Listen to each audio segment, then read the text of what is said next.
Good morning students. Sunrise education academy में आपका स्वागत है। मैं परवीन सोनी। अपन क्लास 12th के अंदर फोटोसिंथेसिस जो टॉपिक अपना चल रहा था उसके अंदर अपन ने लाइट रिएक्शन कंप्लीट कर ली थी। इसके बाद में अपन ने डार्क रिएक्शन शुरू की। डार्क रिएक्शन चूँकि प्रकाश की जिसमें आवश्यकता नहीं होती और लाइट रिएक्शन के अंदर जो प्रोडक्ट बनते हैं वो यूटिलाइज होते हैं। अब डार्क रिएक्शन के अंदर अपन ने लास्ट टर्न पे C3 साइकिल कंप्लीट किया। आज अपन C4 और कैम साइकिल क्या होती है और फिर देखते हैं, अगर टाइम मिला तो C2 साइकिल भी करेंगे। C4 और कैम साइकिल क्या है उसके बारे में अपन डिटेल से पढ़ेंगे। तो इसके अंदर ध्यान देना बेटा, सबसे पहले जैसे C3 साइकिल के अंदर मैंने बताया था कि जो C3 साइकिल है वो मतलब C3 साइकिल के अंदर जो कंप्लीटली कहाँ संपन्न होती है, पर्ण मध्योतक कोशिकाओं के अंदर। और उसके अंदर जो RUBP या राइबोलोज बिसफॉस्फेट जो एंजाइम होता है वो क्या करता है, कार्बन डाइऑक्साइड को अपने साथ फ्यूज करके उसका जो फर्स्ट स्टेबल प्रोडक्ट होता है जिसका नाम होता है 3 कार्बन युक्त जो है फॉस्फोग्लिसरिक एसिड, 3 फॉस्फोग्लिसरिक एसिड, उसके 2 मॉलिक्यूल बनते हैं। इस वजह से अपन ने उसको C3 साइकिल कहा था। आज C4 साइकिल स्टार्ट कर रहे हैं। C4 साइकिल को डिस्कवर करने का श्रेय 2 वैज्ञानिक थे जिनका नाम था एच और स्लेक। कौन थे? एच और स्लेक, उनको जाता है। और उन्होंने उनके अंदर सबसे पहले वैज्ञानिक थे जो कैप्रिलोव, उन्होंने 1960 में, कब, 1960 में मक्का पर जो है इसका अध्ययन किया था। इसके बाद में C.E. कोर्टचॉक ने 1965 के अंदर और उनके साथियों ने गन्ने की पत्तियों पर C4 पादपों का अध्ययन किया। अब चूंकि C4 साइकिल इसको इसलिए कहते हैं क्योंकि जैसे C3 साइकिल के अंदर जो फर्स्ट स्टेबल प्रोडक्ट था, मतलब प्रथम स्थायी उत्पाद, वो 3 कार्बन युक्त था जिसका नाम था 3 फॉस्फोग्लिसरिक एसिड। उसी प्रकार C4 साइकिल के अंदर जो फर्स्ट स्टेबल प्रोडक्ट होता है जिसका नाम होता है ऑक्जेलो एसिटिक अम्ल, इस वजह से इसको C4 साइकिल भी कहते हैं। ओके, जो 4 कार्बन युक्त है और उसके अंदर जो फर्स्ट स्टेबल प्रोडक्ट था वो 3 कार्बन युक्त था, इस वजह से अपन ने उसको C3 साइकिल कहा। और इसके अंदर जो 4 कार्बन युक्त होने की वजह से अपन ने इसको क्या कहा, C4 साइकिल। और फर्स्ट स्टेबल प्रोडक्ट का नाम क्या है, ऑक्जेलो एसिटिक अम्ल। अब ये जनरली कहाँ होता है, ध्यान देना, ये जो है मोनोकोट, जो एक बीजपत्री पादप होते हैं, एक बीजपत्री पादप के अंदर मेज है, बाजरा है और जो शुगर कैन या गन्ना होती है उनके अंदर। और साथ ही साथ जो द्विबीजपत्री पादप होते हैं, द्विबीजपत्री पादप के अंदर अमेरंथस है, यूफोर्बिया है, जो यूफोर्बिएसी कुल के या यूफोर्बिया जो पादप होते हैं उनके अंदर देखने को मिलते हैं। अब इन C3 प्लांट, इन C4 प्लांट टू टाइप मतलब 2 प्रकार की कोशिकाएं पाई जाती है। क्या कहा, जो C4 जो प्लांट होते हैं, कहने का मतलब जिसके अंदर C4 साइकिल रन करती है, उनके अंदर 2 प्रकार की कोशिकाएं देखने को मिलती है। एक तो होती है मीजोफिल सेल या पर्णमध्योतक कोशिकाएं, और एक होती है बंडल स्थित सेल या पूलाछद कोशिका। अब ध्यान देना बेटा, बंडल स्थित सेल और पूलाछद कोशिकाएं कहाँ कहाँ पर उपस्थित होती है इसके बारे में बताऊंगा। जैसे कि जब आपने तो वैसे ही जैसे ये 11th क्लास के अंदर देखा होगा कि जैसे जब अपन लीफ का TS लेते हैं ना, तो उसके अंदर क्या होता है कि 2 प्रकार की कोशिकाएं देखने को मिलती हैं। एक तो ये, जैसे इनको क्या कहेंगे, मीजोफिल सेल, क्या होती है, मीजोफिल सेल। और साथ ही साथ मीजोफिल सेल जो होती है वो भी 2 भागों में मतलब विभेदित होती है। एक तो होती है पैलासेड, टिश्यू और एक होते हैं स्पॉन्जी टिश्यू। कहने का मतलब खंभ उत्तक और दूसरे होते हैं स्पंजी मर्दूतक। ये पूरी की पूरी मर्दूतक कोशिकाएं होती है मेसोफिल सेल। इसके अलावा जो इसके अंदर जो जाइलम फ्लोएम पाए जाते हैं, जाइलम फ्लोएम जो उपस्थित होते हैं, उनके चारों ओर एक विशेष प्रकार की कोशिकाओं का समूह होता है जिसको कहते हैं, क्या कहेंगे, bundle sheath cell. Bundle sheath cell, bundle sheath cell, या जिसको कहेंगे, क्या कहेंगे, अपने पुलाच्छद कोशिका। तो दो प्रकार की कोशिकाएं देखने को मिलती है। ये वाली जो कोशिकाएं होती है इनको तो कहते हैं मेसोफिल सेल, मेसोफिल सेल। और ये जो है इनको कहेंगे बंडल शीथ सेल या फिर इनको कहते हैं पुलाच्छद कोशिकाएं। अब ध्यान देना बेटा, मेसोफिल सेल और बंडल शीथ सेल ये मैंने आपको किस में बताया, जब अपन लीफ की टीएस लेते हैं तो इनके अंदर दो प्रकार की सेल देखने को मिलती है। तो जो ये C4 पादप होते हैं, ये C4 पादप जो होते हैं, इनके अंदर दो प्रकार की कोशिकाएं होती है। मेसोफिल सेल को तो कहते हैं पर्णमध्योतक और बंडल शीथ सेल को कहते हैं पुलाच्छद कोशिकाएं। अब जैसे ये लोअर एपिडर्मिस है और ये अपर एपिडर्मिस। लोअर एपिडर्मिस पर आपने ध्यान दिया होगा कि यहाँ पर क्या होते हैं, स्टोमेटा प्रेजेंट होते हैं। इन स्टोमेटा के द्वारा क्या होता है, एक्सचेंज ऑफ गैसेज, गैसों का आदान प्रदान होता है। तो यहाँ से जैसे मान लीजिए ऑक्सीजन कार्बन डाइऑक्साइड जो मतलब ये जो मेसोफिल सेल के द्वारा ग्रहण की जाती है, तो जनरली जो फोटोसिंथेसिस के लिए तो अपन को कार्बन डाइऑक्साइड की आवश्यकता होती है। तो यहाँ पर क्या होता है कि कार्बन डाइऑक्साइड जो होती है मेसोफिल सेल के द्वारा ग्रहण की जाती है और मेसोफिल सेल से ये कहाँ पहुँच जाती है, बंडल शीथ सेल के अंदर। ओके, तो कहने का मतलब C4 पादप जो होते हैं वो C3 पादप की तुलना में एडवांस होते हैं। एडवांस इसलिए होते हैं क्योंकि इन पादपों के अंदर कार्बन डाइऑक्साइड की कंसंट्रेशन ऑक्सीजन की तुलना में ज़्यादा होने की वजह से फोटो रेस्पिरेशन C4 पादपों के अंदर या C4 साइकिल के अंदर जो प्लांट होते हैं उनके अंदर नहीं होता। क्यों नहीं होता, क्योंकि इनके अंदर कार्बन डाइऑक्साइड की कंसंट्रेशन ऑक्सीजन से ज़्यादा होती है। अब फोटो रेस्पिरेशन कब होगा, जब किसी कारणवश अगर प्लांट के अंदर ऑक्सीजन की कंसंट्रेशन कार्बन डाइऑक्साइड से ज़्यादा हो गई, समझ रहे हो, तो उस दरमियान उनके अंदर जो रूबिस्को एंजाइम है, रूबिस्को एंजाइम जो होता है RUBP ऑक्सीजन के साथ रूबिस्को एंजाइम की उपस्थिति में फ्यूज होकर के दो कार्बन युक्त कंपाउंड का निर्माण करता है, उसको कहते हैं फास्फोग्लाइकोलिक एसिड। ओके, क्योंकि इसके अंदर अब जैसे C3 साइकिल तो जो होती है ओनली मेसोफिल सेल के अंदर ही कंप्लीट हो रही है, लेकिन जो ये है C4 साइकिल, ये दो प्रकार की कोशिकाएं मेसोफिल सेल और साथ ही साथ बंडल शीथ सेल या पुलाच्छद कोशिकाओं के अंदर संपन्न होती है। और यहाँ से ये जो कार्बन डाइऑक्साइड जो है वो कहाँ पहुँच जाती है, बंडल शीथ सेल के अंदर। और कार्बन डाइऑक्साइड की जो कंसंट्रेशन है इनके अंदर जो है हमेशा उच्च बनी रहती है, कहने का मतलब कम नहीं होती। इस वजह से इनके अंदर फोटो रेस्पिरेशन अब्सेंट होता है, नहीं होता है।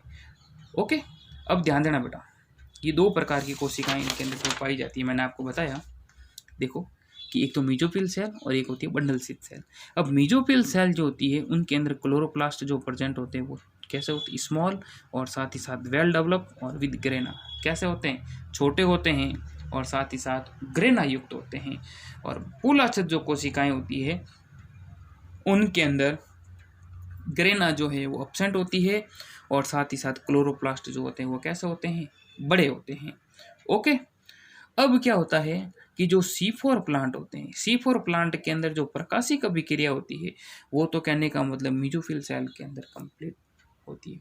प्रकाशिक अभिक्रिया का मतलब जो कार्बन डाइऑक्साइड वगैरह जो होती है, मतलब लाइट रिएक्शन के अंदर, हालांकि अब सभी ये डार्क रिएक्शन का पार्ट है, लेकिन जो कार्बन डाइऑक्साइड जैसे जो ग्रहण की गई और उसको बंडल शीथ सेल में पहुंचाने का कार्य जो होता है, तो कहने का मतलब इनके द्वारा जो लाइट रिएक्शन जो होती है वो तो मेसोफिल सेल के अंदर, और जो डार्क रिएक्शन होती है वो बंडल शीथ सेल या पुलाच्छद कोशिकाओं के अंदर कंप्लीट होती है।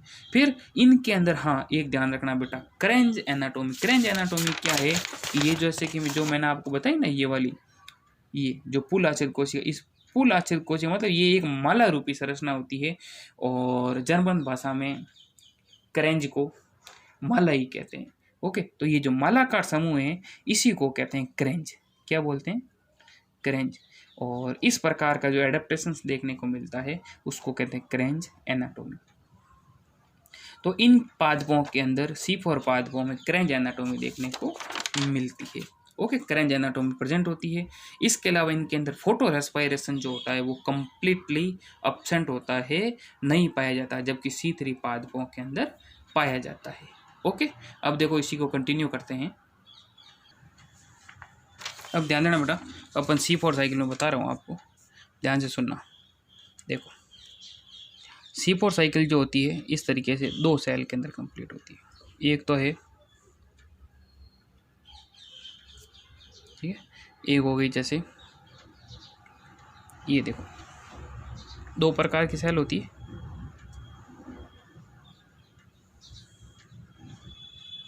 आप तो ढंग से बनाना डायग्राम, जब कॉपी में नोट्स प्रिपेयर करो उस टाइम। देखो 2 प्रकार की कोशिकाओं के अंदर कंप्लीट होती है। एक तो होती है मीजोफिल सेल, एक होती है बंडल शीथ सेल, मतलब इसको हिंदी में कहते हैं पर्णमध्योतक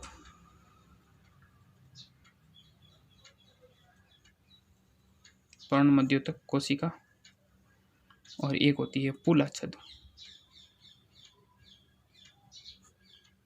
कोशिका।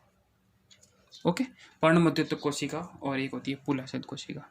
अब पर्णमध्योतक कोशिका जैसे यहाँ पर इनके ऊपर जो रंध्र पाए जाते हैं, इनके द्वारा क्या होता है कि कार्बन डाइऑक्साइड को ग्रहण किया जाता है। अब कार्बन डाइऑक्साइड जो होती है वो क्या होती है, इधर ध्यान देना बेटा, कि एक 3 कार्बन युक्त कंपाउंड होता है जिसका नाम है फॉस्फोइनोल पाइरुवेट। ये 3 कार्बन युक्त कंपाउंड जो है इस कार्बन डाइऑक्साइड को अपने साथ फ्यूज करके 4 कार्बन युक्त कंपाउंड बनाता है जिसका नाम है ऑक्जेलो एसिटिक एसिड। ये ऑक्जेलो एसिटिक एसिड रिड्यूस होगा किसके अंदर? मैलिक एसिड के अंदर, या मेलेट या मैलिक एसिड एक ही बात है, मेलेट। और रिड्यूस होगा तो यहाँ पर एनर्जी लगती है जो लाइट रिएक्शन के अंदर बनी NADPH प्लस H आयन किस में बदलता है? NADP प्लस के अंदर। ओके, ये मीजोफिल सेल के अंदर जो मैलिक एसिड बना, ये मैलिक एसिड डिफ्यूज हो जाता है बंडल शीथ सेल के अंदर। बंडल शीथ सेल, अब देखो बेटा ये 4 कार्बन युक्त है, ये भी 4 कार्बन युक्त है। अब क्या होगा यहाँ पर बंडल शीथ सेल के अंदर, इसका होगा डीकार्बोक्सिलेशन के फलस्वरूप क्या होता है, एक कार्बन डाइऑक्साइड जो है वो यहाँ से रिमूव हो जाती है। कहने का मतलब बंडल शीथ सेल के अंदर कार्बन डाइऑक्साइड जो है ये छोड़ दिया तो कार्बन डाइऑक्साइड की कंसंट्रेशन यहाँ बढ़ रही है। अब कार्बन डाइऑक्साइड की कंसंट्रेशन बढ़ रही है तो फोटो रेस्पायरेशन होने का सवाल ही नहीं। अब जैसे 4 कार्बन थे, एक निकल गया तो पीछे 3 कार्बन बचे। 3 कार्बन युक्त जो कंपाउंड उसका नाम है पाइरुवेट, 3 कार्बन युक्त कंपाउंड। ओके, और ये जो पाइरुवेट है ये डिफ्यूज हो जाता है वापस कहाँ पर? मीजोफिल सेल में। पाइरुवेट, ओके, 3 कार्बन युक्त कंपाउंड। और ये जो पाइरुवेट है ये मीजोफिल सेल के अंदर वापस 3 कार्बन युक्त कंपाउंड बना देता है जिनका नाम है फॉस्फोइनोल पाइरुवेट। और यहाँ पर क्या होता है कि जो है एनर्जी काम आती है जिसका नाम है, ध्यान देना, ATP, और ये जो है ATP बदल रही है किसमें? ADP plus IP। ओके, और यहाँ पर ध्यान रखना बेटा, यहाँ पर जो एंजाइम लग रहा है उसका नाम है पेप कार्बोक्सिलेज। अभी मैं बताऊंगा कंप्लीट। पेप कार्बोक्सिलेज ये यहाँ पर रिड्यूस हो रहा है, अपचयित हो रहा है। ओके, और यहाँ से 4 कार्बन युक्त मेलेट बनाए, मेलेट डिफ्यूज हो गया बंडल शीथ सेल में। अब 4 से 3 कार्बन तो देखो बेटा वापस बन रहे, क्योंकि इसको कंटिन्यूटी प्रोवाइड करने के लिए। अब ये जो एक कार्बन डाइऑक्साइड बनी, ये कार्बन डाइऑक्साइड जो है बंडल शीथ सेल के अंदर एक विशेष प्रकार का 5 कार्बन युक्त कंपाउंड होता है, जिसको कहते हैं RuBP। ये RuBP इस कार्बन डाइऑक्साइड को रुबिस्को एंजाइम की उपस्थिति में, जैसे ये 5 कार्बन युक्त है, ये एक ऑक्सीजन के साथ फ्यूज हुई और टोटल कितने हुए, 6 कार्बन बने। और 6 कार्बन बने तो ये जो है 3PGA के 2 मॉलिक्यूल का निर्माण करता है। और PG आगे चल करके क्या बनाएगा, कहने का मतलब C3 साइकिल रन हो रही है वापस, यहाँ से बनेगा 1,3 डाई फास्फोग्लिसरिक अम्ल, फिर 3 फास्फोग्लिसरल्डिहाइड, और टोटल कहने का मतलब यहाँ से RuBP वापस बनेगा, और जो आगे वाले जो बचे हुए कार्बन है वो बनाएंगे ग्लूकोज। कहने का मतलब ये तो C3 साइकिल मैंने आपको जब करवाया था, मैंने बताया था कि C3 साइकिल चाहे C4 पादप हो या कैम प्लांट हो, हर एक के अंदर C3 साइकिल अपन को देखने को मिलेगी। पता पड़ गया? देखो इसके अंदर ये जैसे कार्बन डाइऑक्साइड मीजोफिल सेल के द्वारा ग्रहण की गई। ये कार्बन डाइऑक्साइड जो है पेप कार्बोफॉस्फोइनोल पाइरूवेट की उपस्थिति में जो 3 कार्बन युक्त है, इसका कार्बोक्सिलीकरण हुआ। कार्बोक्सिलीकरण का मतलब कार्बन डाइऑक्साइड के साथ फ्यूज हो गई, और ये क्या बनाएंगे, ऑक्सैलोएसिटिक अम्ल, जो 4 कार्बन युक्त कंपाउंड है। अब ये जो ऑक्सैलोएसिटिक अम्ल है ये रिड्यूस हो रहा है किसके अंदर, मैलिक अम्ल के अंदर। समझ रहे हो? NADPH प्लस HIN एनर्जी लग रही है, और वो किस में बदल रही है, NADP प्लस में। ये एनर्जी कहाँ से आई, लाइट एनर्जी के अंदर जो बनी। ठीक है, अब मेलेट आयन जो बना या मैलिक एसिड बना, ये डिफ्यूज हो जाता है बंडल शीथ सेल में। बंडल शीथ सेल में बनने के बाद यहाँ पर डीकार्बोक्सिलेशन के फलस्वरूप कार्बन डाइऑक्साइड अलग हुई, और ये 3 कार्बन युक्त कंपाउंड बना, जिसका नाम था पाइरूवेट। और ये पाइरूवेट वापस डिफ्यूज हो जाता है मेसोफिल सेल में, और पाइरूवेट वापस 3 कार्बन युक्त कंपाउंड बनाता है। और यहाँ पर जो एनर्जी लग रही है ATP, adenosine diphosphate, inorganic phosphate में टूट रही है। और यहाँ पर ध्यान देना बेटा, मेलेट से पाइरूवेट अम्ल बन रहा है, तो यहाँ पर भी जो NADPH प्लस HIN के रूप में जो एनर्जी बन रही है, ये मतलब C3 साइकिल को आगे की तरफ रन करवाने के लिए रेस्पॉन्सिबल होती है। ये कार्बन डाइऑक्साइड RuBP के साथ फ्यूज होकर के रुबिस्को एंजाइम की उपस्थिति में क्या बनाएगा, PGA, और PGA जो है ये ट्राइज फॉस्फेट से RuBP वापस बनाएगा, और ये जो है बाकी वाले जो कार्बन है वो किसका निर्माण करते हैं, ग्लूकोज का। ओके, इस तरीके से ये जो है, और इसको डिस्कवर करने का जो श्रेय है वो मतलब टोटल अभिक्रिया जो देखी थी 2 वैज्ञानिक थे, जिसका नाम था H और स्लेक। इस वजह से इसको H स्लेक साइकिल, या इसका जो फर्स्ट स्टेबल प्रोडक्ट होता है वो 4 कार्बन युक्त होने की वजह से इसको C4 साइकिल भी कहते हैं। इस तरीके से ये जो थी C4 साइकिल। अब ध्यान देना बेटा, मैंने आपको C3 और C4 साइकिल दोनों करवा दी। अब अपन इसके अंदर डिफरेंस भी एग्जाम में पूछते हैं, तो इसके जो डिफरेंस है वो आप एक बार नोट डाउन कर लेना, और नहीं तो आप जैसे इसकी PDF भी आपको मिल जाएगी। ओके, अब देखो बेटा, difference between C3 and C4 cycle. अब C3 और C4 साइकिल के अंदर क्या डिफरेंस है, फर्स्ट देखिए ऑप्टिमम टेम्परेचर, ऑप्टिमम मतलब अनुकूल तापमान। C3 साइकिल के अंदर तो होता है 10 से 25 डिग्री सेल्सियस, और C4 साइकिल के अंदर होता है 30 से 40 डिग्री सेल्सियस। समझ रहे हो? मतलब ये 10 से ऑप्टिमम टेम्परेचर 10 से 25 है, इनके अंदर है 30 से, मतलब जो है 30 से 40 डिग्री जो टेम्परेचर होता है उष्णकटिबंधीय जो पादप इसके अंदर आते हैं। ओके, क्रेंज एनाटोमी, जैसे कि मैंने अभी बताया था, जो मालाकार संरचना होती है इसके अंदर तो एब्सेंट होती है, जबकि इनके अंदर प्रेजेंट होती है। ओके, इसका जो प्रथम स्थायी उत्पाद होता है वो 3 कार्बन युक्त होता है, और इसका जो प्रथम स्थायी उत्पाद होता है वो 4 कार्बन युक्त होता है। 3 कार्बन का जिसका नाम है फॉस्फोग्लिसरिक एसिड, इनका होता है उसका नाम है ऑक्सैलो अम्ल। ओके, इसके बाद में इनके अंदर CO2 का जो स्थिरीकरण का जो स्थल होता है, CO2 के स्थिरीकरण का स्थल, इसके अंदर ध्यान देना, CO2 का स्थिरीकरण जो हो रहा है C3 साइकिल के अंदर तो होगा मेसोफिल सेल या पर्णमध्योतक कोशिकाओं के अंदर, और C4 साइकिल के अंदर जैसे कि मैंने आपको बताया था 2 प्रकार की कोशिकाएं काम आ रही है। एक तो होती है मीजोफिल सेल और एक होती है बंडल शीथ सेल। ओके, इसके बाद में CO2 का जो प्रथम ग्राही है, कहने का मतलब प्रथम CO2 को कौन ग्रहण करने का कार्य करता है, तो नहीं तो मेरे पिछले वाले वीडियो देखना, उसके अंदर CO2 का जो प्रथम ग्राही है C3 साइकिल के अंदर तो होता है RUBP जो 5 कार्बन युक्त होता है, और C4 साइकिल के अंदर होता है 3 कार्बन युक्त होता है जिसका नाम है फास्फोइन और पाइरुवेट। ओके, इसके बाद में इसके अंदर जो कार्बोक्सिलीकरण का जो स्थल होता है वो तो होता है इसमें, मतलब कार्बोक्सिलीकरण के लिए रूबिस्को एंजाइम, इसके अंदर दोनों होते हैं पेप कार्बोक्सिलेज और रूबिस्को। अभी अपन ने पढ़ा पेप कार्बोक्सिलेज और ये रूबिस्को, इसके अंदर ओनली रूबिस्को। फोटो रेस्पायरेशन इसके अंदर प्रेजेंट होता है C3 में, और C4 में एब्सेंट होता है। और उत्पादकता, अब C3 साइकिल फोटो रेस्पायरेशन की वजह से कम होती है, C4 साइकिल में फोटो रेस्पायरेशन नहीं होने की वजह से उत्पादकता अधिक होती है। ये था अपने C3 और C4 में डिफरेंस। तो ये हो गया अपना C3 और C4 साइकिल। अब जैसे अपन कर रहे हैं C3 और C4 साइकिल हो गई, अब अपन करते हैं आगे वाली साइकिल जो डायरेक्ट रिएक्शन के अंदर थी C3 C4।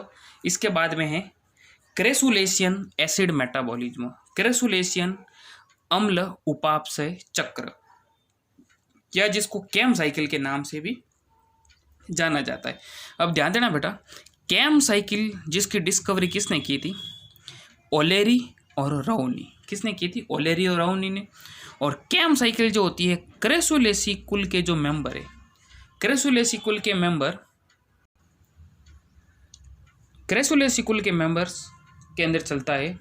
जैसे देखो इसके अंदर जनरली जो सक्यूलेंट जीरोफिटिक, मतलब जो मरुदभिद पादप जो होते हैं, जो मतलब उष्णकटिबंधीय पादप, या जो ऐसे पादप जो होते हैं जो अनफेवरेबल कंडीशन के अंदर या जहाँ टेम्परेचर अधिक होता है वहाँ पर पाए जाते हैं। जैसे इसके अंदर है अलोए, ग्वारपाटा है, अगेव है, सीडम है, ओपनचिया नागफनी है, ब्रायोफिल्म पत्थर चटा पादप होते हैं, वो इनके अंदर पाए जाते हैं, या जो कैम साइकिल के अंतर्गत आते हैं। इनके अंदर मतलब कैम साइकिल चलती है। और कैम जो प्लांट होते हैं, कैम प्लांट में जल संरक्षण के लिए अनुकूल पाया जाता है। अब देखिए कैम साइकिल जो है, एक बार इसका आउटलाइन बना देते हैं। देखें कैम साइकिल बता रहा हूँ, ध्यान देना बेटा। अब कैम साइकिल के अंदर क्या होते हैं, जनरली स्कोटो एक्टिव स्टोमेटा पाए जाते हैं, मतलब रंध्र जो होते हैं वो रात को खुलते हैं और दिन में बंद होते हैं। तो ध्यान रखना बेटा, इसके अंदर 2 तरीके C3 और C4 को मिला करके उसको अपन कहेंगे कैम साइकिल। तो कैसे होता है देखें, जैसे स्टोमेटा जो होते हैं वो देखो, जैसे स्कोटो एक्टिव स्टोमेटा होते हैं, नाइट के अंदर स्टोमेटा जो होते हैं क्या होते हैं, ध्यान दो, नाइट के अंदर स्टोमेटा ओपन होते हैं और दिन के समय जो स्टोमेटा होते हैं वो क्लोज होते हैं। तो देखें नाइट के अंदर स्टोमेटा ओपन और डे के अंदर स्टोमेटा क्लोज।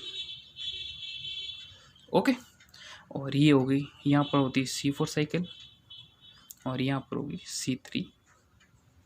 कहने को दोनों को मिला करके उसको अपन कहेंगे कैम साइकिल। हो गया। अब देखो, अब जैसे जब मैं आपको ये जो रंध्र की जो मूवमेंट है उसके अंदर पोटेशियम आयन हाइड्रोजन आयन जो एक्सचेंज थ्योरी है उसके अंदर अपन पढ़ेंगे, तो उसके अंदर आपको मैं बताऊंगा और आपको क्लियर हो जाएगा कि जनरली क्या होता है कि जो नाइट के अंदर जो क्या होता है, स्टोमेटा जो होते हैं नाइट टाइम के अंदर, मतलब रात्रि में जो है वो स्टोमेटा ओपन होते हैं या खुलते हैं, उस दरमियान C4 साइकिल चलती है। उस दरमियान जैसे जो इनकी बॉडी के अंदर कार्बोहाइड्रेट के रूप में या फिर जो स्टार्च के रूप में जो प्रोडक्ट जो इनकी बॉडी में जो जमा होता है, वो कहने का मतलब उनका अपघटन होता है। मतलब कार्बोहाइड्रेट जो है वो टूटता है, कहने का मतलब जो ग्लाइकोलाइसिस प्रोसेस जो होती है ना,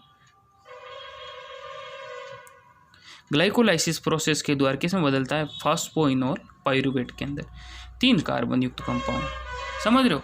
और फॉस्फोइनोल पाइरूवेट जो है पैप, फॉस्फोइनोल पाइरूवेट जो 3 कार्बन युक्त कंपाउंड है, ये कार्बन डाइऑक्साइड के साथ फ्यूज होकर क्या बनाएगा, ऑक्जेलो एसिटिक एसिड।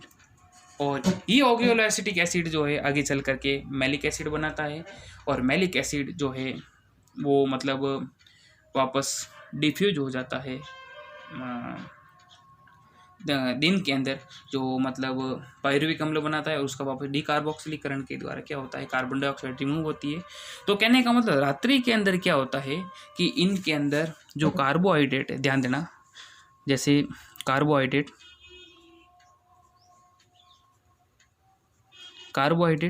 और ये जो कार्बोहाइड्रेट है, ये जो मतलब फॉस्फोइनोल पाइरूवेट के अंदर जो मतलब 3 कार्बन युक्त कंपाउंड होता है बनाता है ग्लाइकोलाइसिस प्रोसेस के द्वारा। और इसके साथ ये कार्बन डाइऑक्साइड जो रात्रि में इनके द्वारा ग्रहण की जाती है, फ्यूज होकर के ऑक्जेलो एसिटिक अम्ल का निर्माण करता है 4 कार्बन युक्त। ओके, ये 3 कार्बन युक्त था। और ये ऑक्जेलो एसिटिक अम्ल जो है रिड्यूस हो जाता है किसके अंदर, मैलिक, किस में बदलेगा, मैलिक अम्ल में, मैलिक एसिड।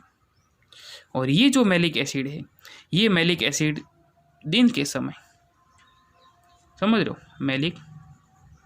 मैलिक एसिड जो है दिन के समय डीकार्बोक्सिलेशन के द्वारा एक तो कार्बन डाइऑक्साइड रिमूव होगी और एक वापस जो है, अब ये 4 कार्बन युक्त कंपाउंड है, ये 4 कार्बन युक्त कंपाउंड है, ये बनाएगा क्या, पायरुविक एसिड।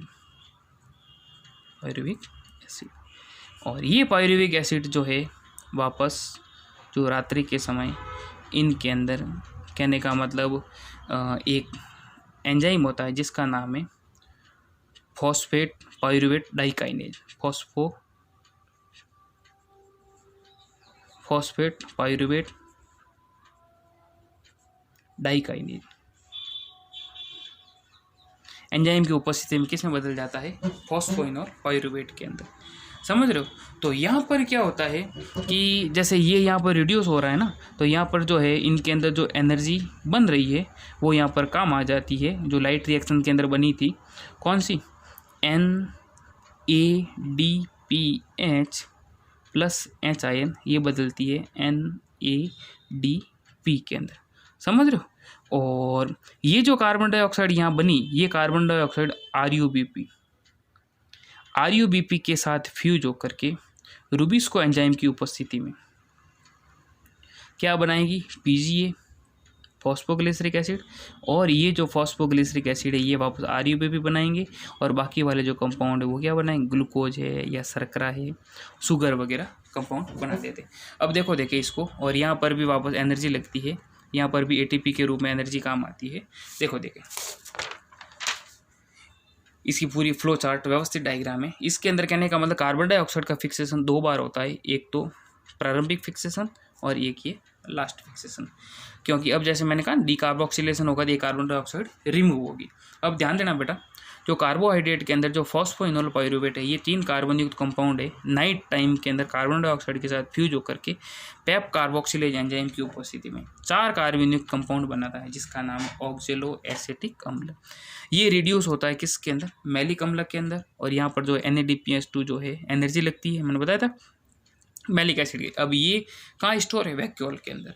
अब ये मैलिक एसिड जो है दिन के समय डीकार्बोक्सिलेशन के फलस्वरूप कार्बन डाइऑक्साइड रिमूव होगी और पायरुविक एसिड बनाएगा। और ये पायरुविक एसिड इस साइकिल को कंटिन्यूटी प्रोवाइड करने के लिए वापस फॉस्फोइनोल पायरुवेट के अंदर बदल जाता है। और यहाँ पर ये ATP लग रही है, किस में बदल रही है, ADP और IP के अंदर। और ये जो कार्बन डाइऑक्साइड ये C3 साइकिल को क्या करवा रही है, रन करवा रही है। और यहाँ पर जो एंजाइम लगेगा रूबिस्को, ओके, और ये आगे चल करके ग्लूकोज का निर्माण करता है। इस प्रकार ये C3 और C4 का जो मिला हुआ रूप है उसको अपन कहेंगे, क्या कहेंगे, कैम साइकिल। पता पड़ गया। ओके।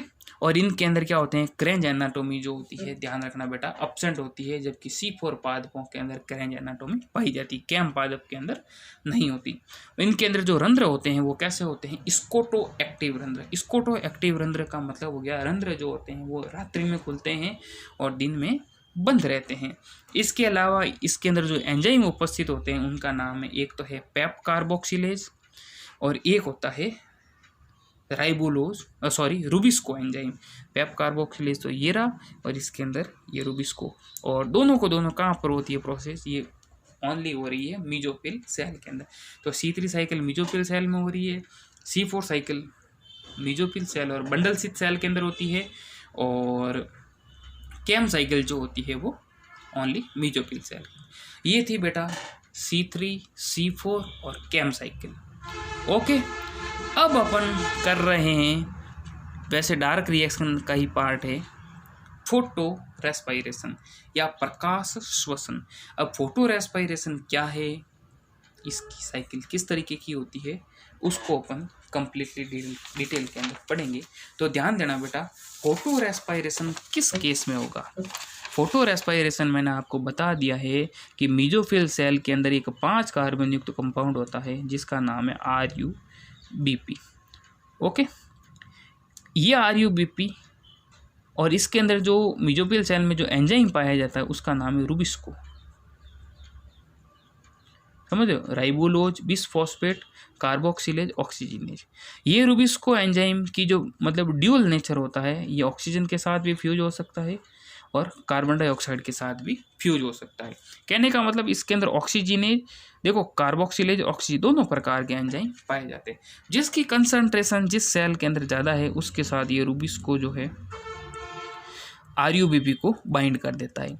अब जैसे जनरली अगर श्वसन क्रिया की बात करें तो अपन श्वसन क्रिया के अंदर क्या करते हैं, कार्बन डाइऑक्साइड को छोड़ते हैं, ऑक्सीजन को ग्रहण करते हैं। तो फोटो रेस्पायरेशन जो अपन पढ़ रहे हैं ना, तो फोटो रेस्पायरेशन के अंदर भी वास्तव में यही हो रहा है कि सेल के अंदर किसी कारणवश ऑक्सीजन की कंसंट्रेशन क्या हो जाती है, ज़्यादा हो जाती है। ऑक्सीजन की कंसंट्रेशन ज़्यादा होने की वजह से ये RUBP ऑक्सीजन के साथ फ्यूज होकर के 2 कार्बन युक्त कंपाउंड बनाता है जिसका नाम है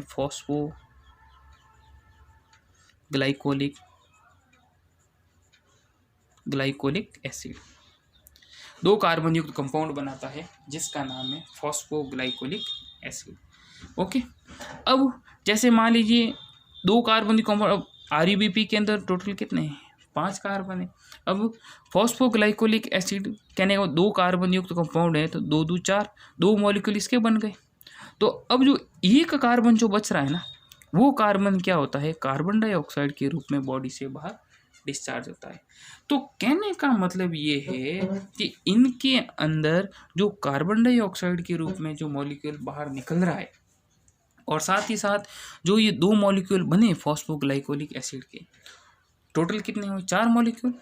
4 मॉलिक्यूल से कहने का मतलब इनके अंदर अपन को ये जो कार्बन डाइऑक्साइड के रूप में जो मॉलिक्यूल निकल रहे उनको वापस रीगेन करना।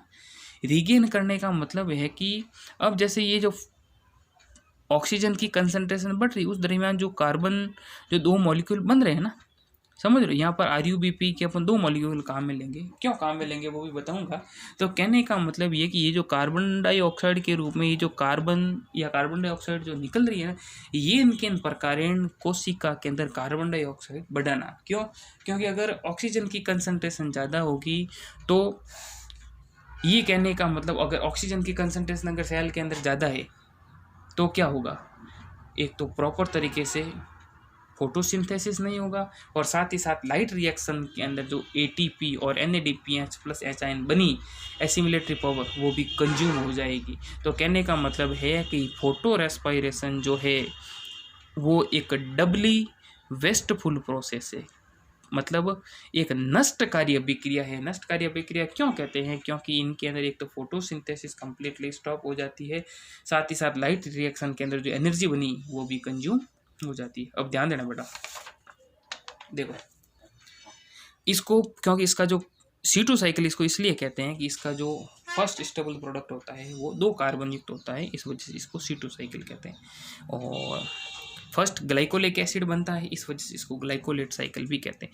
मेनली किस में होती है, मेनली ये जो होती है C3 प्लांट के अंदर देखने को मिलती है। और ये डबली वेस्टफुल प्रोसेस होती है। डबली वेस्टफुल प्रोसेस इसको किस लिए मानते हैं, क्योंकि इनके अंदर एक तो फोटोसिंथेसिस जो होती है वो कम्प्लीटली स्टॉप हो जाती है, और साथ ही साथ जो एसिमिलेटरी पावर बनती है ATP और NADPH2 कंज्यूम हो जाती है बिना किसी उत्पाद के, मतलब खर्च हो जाती है। समझ रहे हो। अब ध्यान देना बेटा, फोटो रेस्पायरेशन जो होता है वेरी इंपॉर्टेंट सवाल एग्जाम में पूछते हैं। 3 कोशिकाओं के अंदर कंप्लीट होता है, क्लोरोप्लास्ट यानी हरितलवक, पेरोक्सिसोम और माइटोकॉन्ड्रिया के अंदर। समझ रहे हो। अब होता क्या है, जब RUBP ऑक्सीजन की अब देखो फोटो रेस्पायरेशन करवा रहे हैं तो ऑक्सीजन की कंसंट्रेशन ज़्यादा रहेगी, उसमें 2 कार्बन युक्त कंपाउंड बनेगा जिसका नाम है फॉस्फोग्लाइकोलेट या फॉस्फोग्लाइकोलिक एसिड। समझ लो, 2 कार्बन के 2 मॉलिक्यूल हो गए, 4 हो गए, और 1 कार्बन डाइऑक्साइड के रूप में निकल जाती है। तो इसका जो मेन एम है C2 साइकिल जो होती है लॉस कार्बन को रीगेन करने की क्या है, एक प्रोसेस है। अब देखें C2 साइकिल अपन करते हैं। C2 साइकिल के अंदर ध्यान देना बेटा, देखो ये जो है 3 कोशिकाओं के अंदर कंप्लीट होती है। सबसे पहला मैंने आपको बताया वो है क्लोरोप्लास्ट। समझ लो, रफ डायग्राम बना रहा हूँ। एक तो है क्लोरोप्लास्ट, पेरोक्सिसोम और माइटोकॉन्ड्रिया। ओके। अब इसके अंदर जैसे श्वसन क्रिया के द्वारा जो है O2 और CO2 ये स्टोमेटा के थ्रू अंदर जाती है। अब ये जो RUBP है, RUBP के ध्यान रखना बेटा, यहाँ पर 2 मॉलिक्यूल का मतलब हो गया 5 कार्बन युक्त है, 10 कार्बन कंपाउंड ये बने। और ये जो है जब ऑक्सीजन की कंसंट्रेशन ज़्यादा होगी तो ये जो है ऑक्सीजन के साथ फ्यूज होकर के क्या बनाएगा,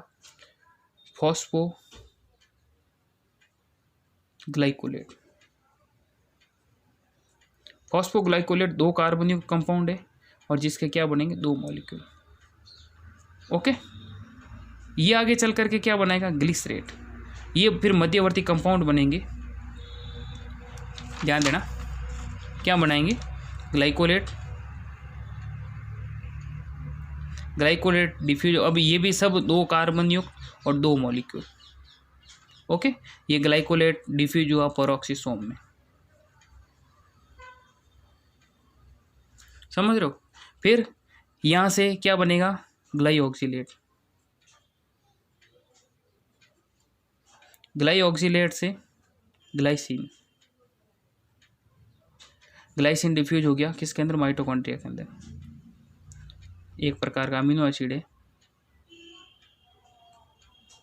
ग्लाइसिन से क्या बनेगा, सीरीन, मध्यवर्ती कंपाउंड। और सीरीन से यहाँ पर क्या होगा, एक कार्बन डाइऑक्साइड रिमूव होगी क्योंकि ये सब 2 कार्बन युक्त और 2 मॉलिक्यूल है, 2 कार्बन युक्त 2 मॉलिक्यूल है। और यहाँ से एक कार्बन रिमूव हो गया तो 1 मॉलिक्यूल बना, और वो भी कैसा, 3 कार्बन युक्त। ये वापस डिफ्यूज होगा सीरीन किस में, पेरोक्सिसोम में। सीरीन से बनेगा हाइड्रोक्सी पाइरुवेट, हाइड्रोक्सी पाइरुवेट से क्या बनेगा, ग्लिसरेट। ये ग्लिसरेट जो है किस में डिफ्यूज होगा, क्लोरोप्लास्ट के अंदर। और ये ग्लिसरेट जो है ये सब 1 मॉलिक्यूल और 3 कार्बन। समझ लो। और ये आगे चल करके क्या बनाएगा, PGA, 3 कार्बन युक्त कंपाउंड बनाएगा। और PGA जो है आगे चल करके C3 साइकिल को रन करेगा। कहने का मतलब ये है कि यहाँ पर जो 2 मॉलिक्यूल थे ना, 2 मॉलिक्यूल जो थे ये तो मतलब 2 मॉलिक्यूल तो बने PGA के और 2 मॉलिक्यूल बने किसके, फॉस्फोग्लाइकोलेट के। अब कहने ये 4 टोटल 10 हो गए, 2 4 कार्बन और 4 और 6 कितने हो गए, 10। अब यही जो 4 कार्बन है ये आगे चल करके 1 कार्बन डाइऑक्साइड को तो रिमूव करता है, और बाकी जो 3 कार्बन है ये वापस चल करके क्या बना रहे हैं, फॉस्फोग्लिसरिक एसिड। कहने का मतलब है कि ये जो फॉस्फोग्लिसरिक एसिड जो यहाँ पर जो बन रहा है ना, ये C3 साइकिल को क्या कर रहा है, कंटिन्यूटी प्रोवाइड कर रहा है। और यहाँ पर जैसे जो एक जो पीजीए बना ना, तो यहाँ पर जो दो मॉलिक्यूल है ये तो C3 साइकिल को रन करवा रहे हैं। वापस इसके अंदर ये जो ऑक्सीजन जो कंसंट्रेशन ज़्यादा हुई, तो ये जो C2 साइकिल के द्वारा वापस चल करके एक जो पीजीए यहाँ पहुँचता है, तो ये वापस कहने का मतलब जो है इस साइकिल को, कहने का मतलब C3 साइकिल को कंटिन्यूटी प्रोवाइड करने का कार्य करता है। यहाँ से पीजीए निकल जाता है, यहाँ से वापस बन जाता है। इस तरीके से कहने का ये सब मध्यवर्ती कंपाउंड थे। और यहाँ पर क्या होता है, एक अमीनो ग्रुप, जैसे ये ग्लाइसिन है ना, अमीनो ग्रुप ऐड होगा NH2 और यहाँ से वापस निकलेगा NH3। और यहाँ पर क्या होता है कि एनर्जी बनती है NADP प्लस जो है वो किस में बनेगा, NADPH प्लस H आयन के अंदर। और ये जो है NADPH प्लस H आयन यहाँ पर खर्च हो जाती है, क्योंकि किसी प्रकार की एनर्जी नहीं बनती, लेकिन यहाँ पर जो बन रही है ये वापस यहाँ पर कंज्यूम हो जाती है NADP प्लस के अंदर, समझ रहे हो। और ये ध्यान देना, इस तरीके से ये है। और यहाँ पर भी वापस एक जो ATP खर्च होती है, ATP ADP के अंदर। इधर ध्यान दो बेटा, ये देखो ऑक्सीजन की कंसंट्रेशन ज़्यादा थी, और ऑक्सीजन की कंसंट्रेशन ज़्यादा होने की वजह से क्या हो रहा है कि जैसे इसके दो मॉलिक्यूल काम आ रहे हैं, किसके, जो है अपने RUBP के, यहाँ पर UPP, समझ रहे हो, 5 कार्बन, दो मॉलिक्यूल टोटल 10 हो गए, तो इसके दो मॉलिक्यूल बनेंगे, 3 कार्बन, 2 मॉलिक्यूल, ये 6 हो गए, 6 और 4 10। फॉस्फोग्लाइकोलेट से ग्लाइकोलेट, इनऑर्गेनिक फॉस्फेट रिमूव हुआ, ये ग्लाइकोलेट पेरोक्सिसोम में डिफ्यूज हुआ, यहाँ बनाएगा ग्लाइऑक्सिलेट से अमीनो समूह जुड़ा था ग्लाइसिन से सेरीन, ये कार्बन डाइऑक्साइड देखो बेटा एक निकल गई, टोटल 4 कार्बन थे, एक रिमूव हो गया, 3 कार्बनिक कंपाउंड सेरीन बना, सेरीन वापस पेरोक्सिसोम पहुंचा, यहाँ से हाइड्रोक्सीपायरुवेट से ग्लिसरेट से ये ग्लिसरेट डिफ्यूज हो क्लोरोप्लास्ट में, और ये आगे चल करके वापस पीजीए बनेगा, पीजीए से वापस C3 साइकिल। कहने का मतलब इससे भी एक पीजीए बनता है, और जो RUBP से जो मतलब दो कंपाउंड हैं उससे भी 2 पीजीए बन रहे हैं, और एक इससे पीजीए बन रहे हैं, टोटल 3 पीजीए हो रहे हैं। और उसमें से 2 पीजीए जो है वो C3 साइकिल को रन करवाने के लिए रेस्पॉन्सिबल है, और ये पीजीए जो इस साइकिल को कंटिन्यू प्रोवाइड करता है। ओके बेटा, ये थी अपनी C2 साइकिल। और अब इसको वारबर्ग इफेक्ट क्यों कहते हैं, क्योंकि सबसे पहले वारबर्ग नामक वैज्ञानिक ने इसको डिस्कवर किया था, क्योंकि जब सेल के अंदर मतलब ऑक्सीजन की कंसंट्रेशन ज़्यादा हो जाती है, तो ऑक्सीजन की कंसंट्रेशन ज़्यादा होने की वजह से क्या होता है कि जो इसका जो प्रोडक्शन है वो कम हो जाता है, और ऑक्सीजन की कंसंट्रेशन इसके अंदर बढ़ना, इसको अपन ने फोटो रेस्पायरेशन या इसको क्या कहा था, वारबर्ग इफेक्ट, वैज्ञानिक ने खोजा था, और इस वजह से इसको अपन ने कहा था वारबर्ग इफेक्ट, क्योंकि इसके अंदर ऑक्सीजन की जो कंसंट्रेशन ज़्यादा हो जाती है इस वजह से। ओके, बाकी अपन नेक्स्ट टर्न पे इसके जो अब इफेक्ट रह रहे हैं उसको कंटिन्यू करेंगे। Thank you.